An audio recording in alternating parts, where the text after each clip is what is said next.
As the sun dipped below the horizon, casting an ethereal glow over the land, the people of Egypt prepared for another night of rest. Little did they know that darkness was not the only thing that awaited them. Moses, the chosen messenger of God, had warned Pharaoh time and again to release the Hebrew slaves, but his pleas fell on deaf ears. Now, the time had come for divine intervention. The first plague loomed on the horizon, bringing with it a glimpse of the power of God's might. With the setting of the sun, darkness enshrouded the land of Egypt.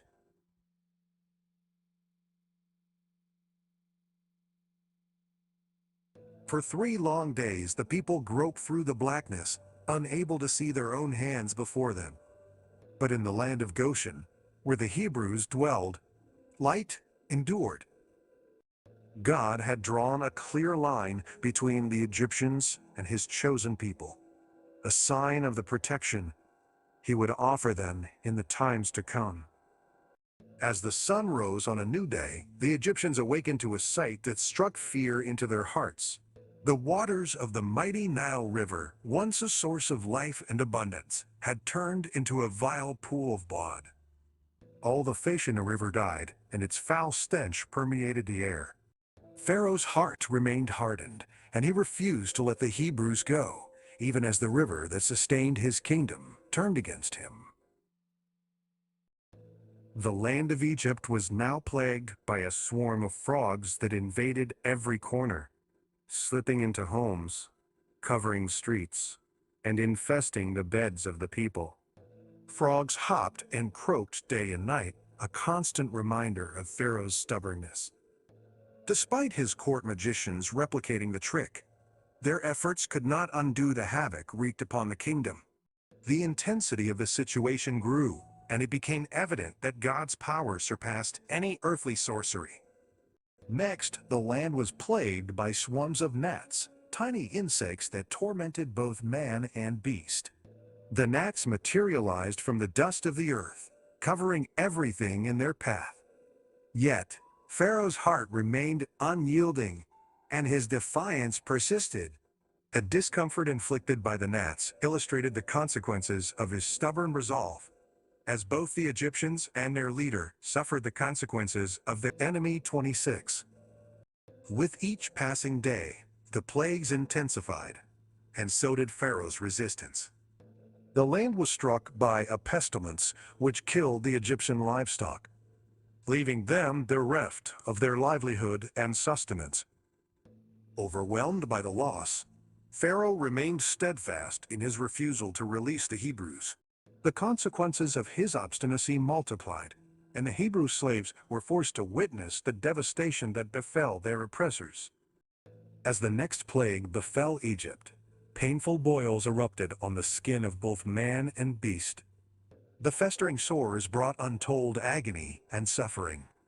But Pharaoh's pride still prevailed. His heart remained hardened, refusing to acknowledge the might of the God of the Hebrews. The infliction of physical pain served as a testament to the transient nature of earthly power against the divine. With the arrival of the 7th plague, fire and hail rained from the heavens, consuming the fields and decimating crops.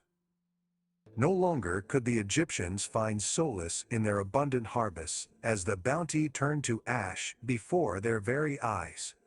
Yet, still, Pharaoh's heart remained hardened, and he resisted the commands of Moses. The destruction brought by the dual forces of fire and ice served as a stark reminder of the consequences of obstinacy and defiance. The next plague threatened to envelop the land in a shroud of locusts. Countless swarms descended upon Egypt, devouring every green plant in their path. Pharaoh's courtiers urged him to concede, recognizing the futility of their endeavors against the God of the Hebrews. Yet, even as the locusts descended, Pharaoh clung to his pride, unwilling to relinquish his grip on power. As darkness descended upon the land once again, it brought with it the weight of despair. An eerie silence replaced the perpetual cacophony of life. And even the Egyptians who had once scoffed at the God of the Hebrews felt a growing unease. The darkness lasted for 3 days, a testament to the power of God to shroud both the physical and spiritual realms. Pharaoh's stubborn will remained unbroken, but his subjects began to question the price of their leader's defiance. With the final plague, death itself stalked the land of Egypt. The firstborn in every Egyptian household, from the mightiest ruler to the lowliest servant, would be struck down. But the Hebrews were given a chance at redemption, an opportunity to paint the doorposts of their homes with the blood of a sacrificial lamb. As the wails of grief echoed through the land, Pharaoh finally relented. The weight of loss and sorrow broke his spirit, and he commanded Moses to lead his people away. With the dawn of a new day, the Hebrews embarked on their journey to freedom. The Exodus began, with Moses as their unwavering guide. The trials they had endured had tested their faith, and they emerged stronger, united as a community. With each step towards the promised land, hope burned brighter within their hearts, as they left behind a land tainted by suffering and oppression.